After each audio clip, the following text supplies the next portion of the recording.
Welcome to another episode of the Southern Boating Podcast. I'm Ian Sneed. I'm James Anderson. And today we're going to have two topics that I know you're going to love.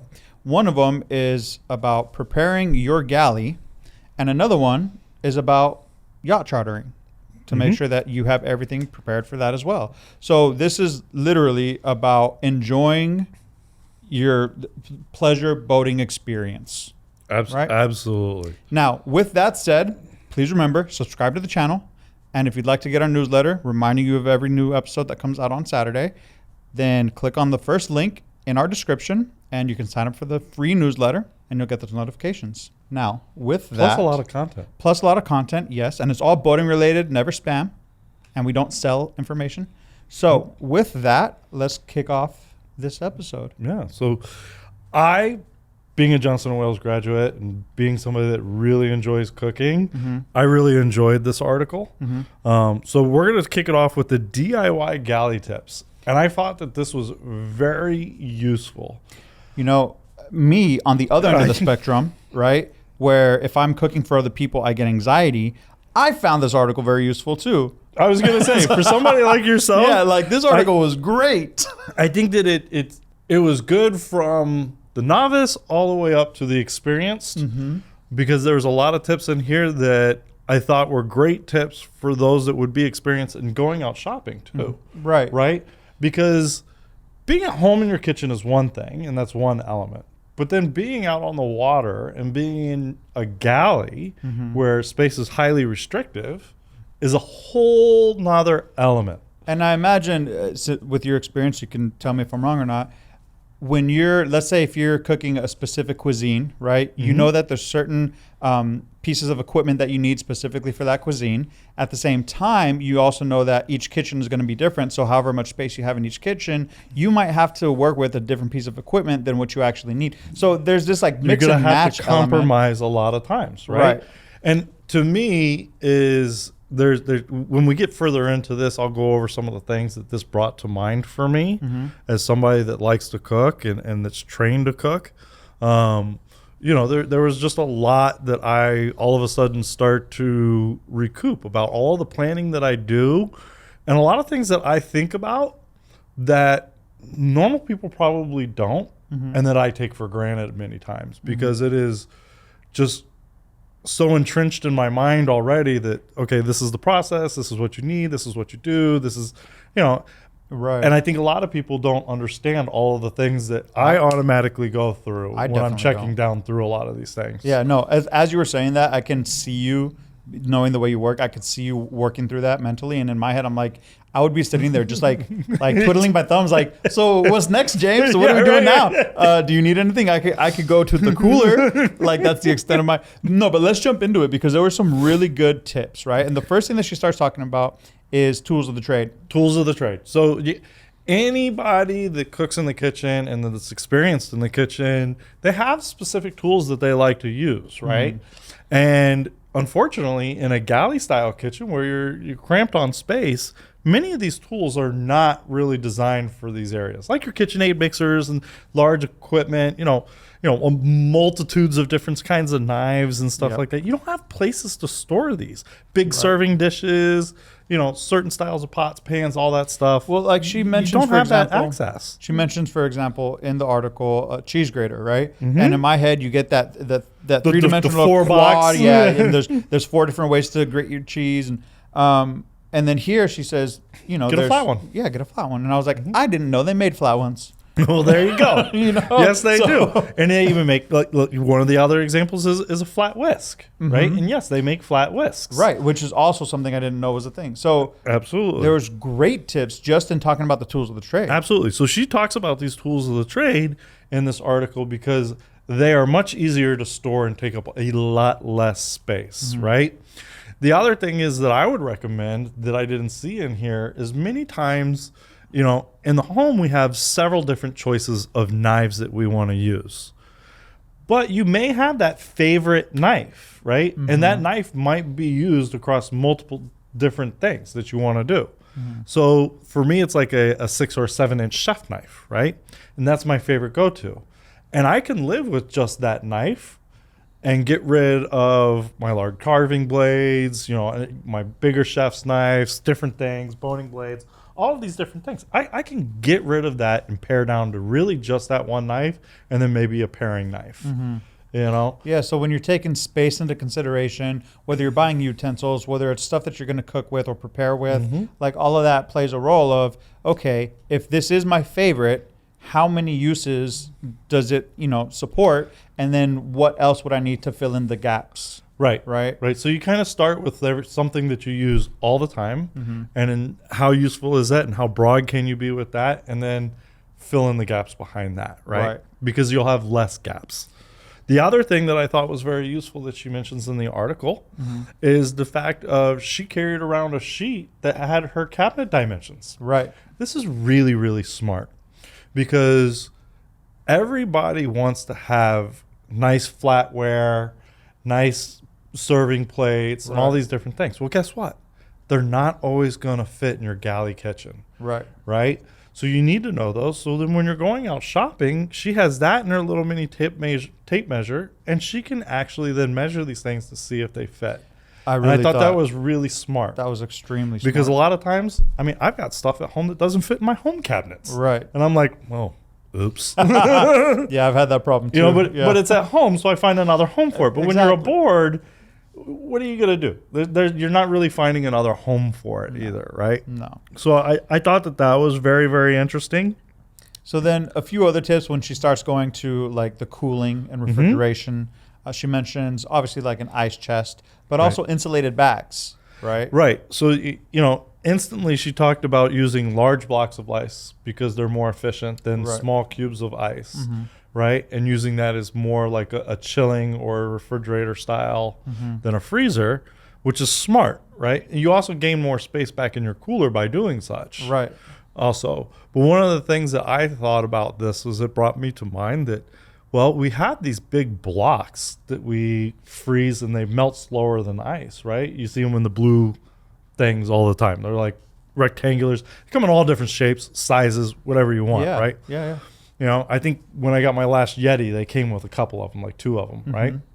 So you could always have one in the freezer and one in your cooler, and you just keep swapping them back and forth. Right. And that way you gain more space for refrigerating things via your cooler. And it's always going to remain cool because you always have that backup. See, this is why having somebody that's actually been trained to be a chef, like they lay things out the right way for you. It's really interesting when you get into this stuff, like how quick I think about it, and I take it so much for granted. Yeah. And reading this article kind of made me think about that. Yeah. Well, what are the points that you take from it? Because for me, like the next thing was, obviously a safety tip about not putting the propane tanks down below. So that's storage for grilling. That's really a rule, and in many states a law. You're not allowed to store propane on board in certain areas because it is a flammable hazard. Right. And it's stored under pressure too. Exactly. So it could be it's a really serious hazard. Yes. And you want to avoid that. So keeping ideas of where you're going to store your grill. And she mentioned, don't be afraid to look to other people for ideas, right? Right. Paying attention is always where you're going to get your other ideas from. You might have conjure up some of your own, but that conjuring up ideas of your own might start with seeing what somebody else is doing, right? Yeah. And you go, well, I can do that, but I need to do this and this too. And one thing that I don't think we mentioned was they lived aboard for 15 years. Yeah, incredible. So this is coming from literally years of experience on how to do that, how to make sure your galley is stocked properly, how to be able to use it if you're living aboard or it's an extended cruise or whatever it might be. So when you add that to the mix, when she says like just pay attention to as you're walking, the marinas or the docks, pay attention to what the boats around you are doing because you might pick up ideas. You're right. That is exactly. So one of the things that I came up with too is when she talks about the spices in here, spices always come in their containers, right? Right. But a lot of times when I'm taking stuff to cook at other people's houses or boats, I use little Ziploc bags, right? The little itty bitty ones, the snack bags. Yeah. Right. And I'll put some of my seasonings in those, and they're flat, easy, very easy for storage. Yep. They're not taking up a lot of space. Right. Right. And then the one that I absolutely really like that she did and mentions in here is how to store your stemware. Yeah, with the Right. koozies. With the koozies on Yes. top of it. Yep. So smart, so well thought out. I'm going to steal that idea right off the bat. And she actually, one of the photos that she provided has a Southern boating koozie. Yes, it On the does. stemware. Yes. And so I noticed, I'm like, oh, that was cool. And then I read the tip and I'm like, I see what she did there. Right. So it was really smart. So if you're looking for ideas to help save some space and come up with some ideas of storage and how to be more efficient in your galley, read this article in the January issue. It is a great article. December. This is December. Yeah, it's December issue. See, I'm losing track these days. Oh boy. I'd like it to be January already. It's okay. I was flipped around too because I know we're recording January episodes. Right, and I'm working on February. And you're working, and we're working on February as far as So Well, welcome to the world of Southern boating. yeah, I'm 2 months ahead, 1 month back, and 4 months planned out. yeah, exactly. So, the December issue, Jaime. Yep. So it's the DIY article I in just the called you- December issue. I know you called me Jaime. My bad. See, I don't even flinch when people I call me know, Jaime it's anymore. funny. So it is the DIY article in the December issue. It's a Yes. great read. Make sure to check it out. I think it is excellent if you need some galley ideas. So my hat's off to Captain Chris and Elise Caldwell. Yes, Great article. fantastic article. Now the next one is one that, again, I think this article is great. And I have a personal interest in this because this is something I want to do Yeah. here in the near future. So I have to say, this was organized really well as far as content. Yes. There's really there's 10 questions like that make the titles so you can follow along perfectly as far as the logic behind Absolutely. chartering a yacht. Yep. So really, I mean, I'm gonna let you kick it off, but really when I looked at this and I started reading it, just seeing those questions instantly, the article's structured extremely well. it's so well structured. So what it is it's yacht charter is easier than you think. Yeah. And many of us, when we think of yacht charter, it's like, oh man, I got to get a professional involved. I got to do this. I got to do that. And it's a laborious task and it takes a lot of planning. Well, this article makes it really simple for you to understand the process. Right. And has some do's and don'ts in it for you. And one thing I want to point out is a lot of people, when they think about chartering a vessel, they know that it used to cater almost strictly to sailing vessels, but now it does not. that's not the case. Power catamarans are here. Right. They're very, very popular. There's some places that offer monohull, but mostly you're starting to see power cats, kind of across the board for the people that aren't familiar with sailing. Yep. So the number ones to me are you have the moorings, you have Marine Max Vacations, you have Isn't it Dream Yacht Charters? Dream Yacht Charters, absolutely, and Navigaire. So there's a couple of choices just right there, and then I'm sure there's even more than that, right? But these are the major players. So yes, I do completely agree with that. I have to say this article is filled with so much useful content that if you're listening to us and you realize, I feel like I still have questions, go to the article because it probably answers it. Yeah, absolutely. It probably email us answers it. questions too. If there's something in there that Leave it in the comments. you have a question that's not answered via this article, leave us comments or send us an email. Either which way, reach out to us. Both of our emails are in the description. So you can absolutely feel free to ask us questions. And this Yeah. article is written by a charter boat captain too, Right. Susanna. Yeah. So she's very, very knowledgeable, and I am really pleased with her article. So the first one really is that she questions is where to go and who to book with, right? Right. So we just talked about the who's, Yeah. but then where to go, Right. right? What are you looking to do? So that's your big first question. what do you want to see? Where do you want to go? What is it that you want to be doing while you're on this charter experience? You know, so you have to answer those questions for yourself. And she gets into that. She does really well too. But then she jumps into like when to go, because if you're looking at the Caribbean versus the Mediterranean, Right. the timelines are going to be a little bit different, especially if you know the busy season of each. Right. I think she talks about, was it the shoulder season? Is that what? So I yeah, remember? she talks about the shoulder season as into looking for a little bit of a discount, Right. When it's not as crowded and you might be capable of receiving a little bit of a discount or an upgrade in your yacht of choice or whatever it may be. Right.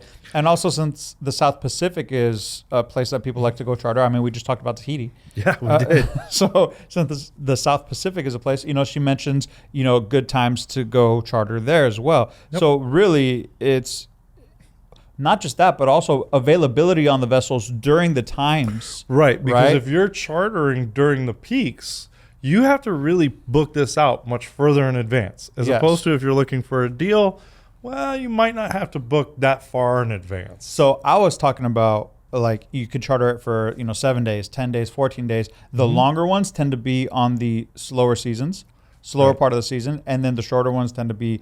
But yes, the how far in advance to book is another Right. thing that she talks about. She's talking Exactly about what the you just said. Peak of season, you need to book probably 10 to 12 months out. Mm-hmm. Off peak, it's like shoulders, and really off peak in the out of seasons, you know, you can get down to booking around 6 months out. Right. So, Which is really your safest, you know, yeah, the closest as far as booking. The closest you want to book out would be 6 months.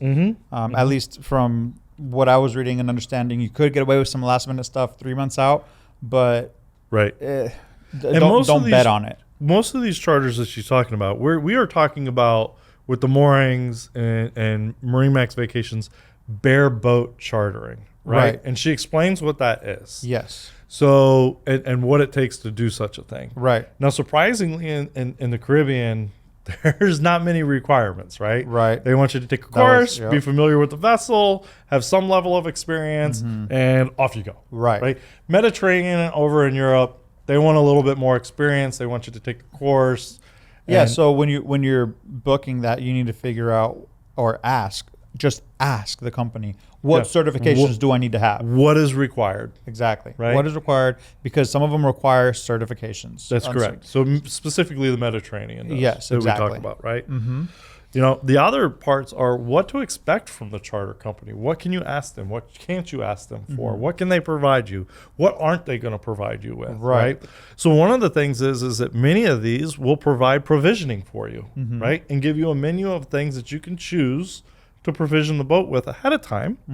Or you can choose to provision it yourself, right? So you can go arrive a day or two early and grab your provisions and then stock the boat yourself, Right. right? Or you could do a partial provisioning. Or you can do the partial. Right. That is correct. So you get a mixture of both, really. Right. And that would be my preference. Yeah. Right. Well, yeah, I mean, because think about it. If you want to go explore the local cuisine as I well. would like to arrive a couple days early, do some of the shopping myself, Right. and explore, Yep. become familiar, get relaxed. And then also not overshop or not be over provisioned, so that if you do go out to eat, you Right. know, at a local restaurant or something, bringing back food, now you have nowhere to store it. It's just, and you almost always come back with more food, because let's face it, when we're on vacation, we like to explore the palate, right? So Yeah. And then the other area that she gets into, and I think this is most important to ask, because when we're doing this, we're going to explore, right? This is an adventure for most people. You Yeah. want to enjoy it to the max that you can absolutely enjoy this to, because you're spending good dollars on this. So don't be afraid to ask the charter company, is there an itinerary that you give out to people? This is what I'm interested in. Where can you recommend that I go? You know, ask them all of these. And many times too, you can either hire a captain for a day or two to get you started, and he would be like a local tour guide for you. yes, exactly. You know? And so you get all that local knowledge. And the last tip that I kind of wanted to touch on was when it comes to the amenities, right? Yes. So we kind of have to look at what's the amenities on the vessel. what's a critical component on the vessel, because you might have a water maker in one area of the world, but they're non-existent in another area of the world, Right. just because of different regulations and things of that nature. So what's the amenities and the critical equipment that you need to A, know how to use, but B, plan around, right? Yeah, absolutely. The more questions that you ask, this is what it really comes down to. The more questions that you ask of your charter company, the better experience you're going to have. Oh, yeah. Right? Because you're going to be that much more prepared down the road by asking more questions. Right? And it's going to lead to a more pleasurable experience. Yes. So if you're interested in doing a bareboat charter, like a mooring trip or Marine Max Vacations, again, this is the December issue, not January. And I highly recommend reading this. To me, I took a lot of things away from this because I am looking to do this in the near future. I have some goals of mine that I want to do a moorings trip down to the BVIs or into the Windward Islands like St. Lucia. I've been to St. Lucia. Love St. Lucia. It was absolutely gorgeous. So I'm looking to do this down in the Caribbean. So this really helped me kind of grasp some ideas of what I'm going to be asking, what I'm going to be looking for, what I can expect, right? This was without a doubt an extremely useful, resourceful article. Absolutely. So until next time, I'm James Anderson. I'm Ian Sneed. Check us out next week.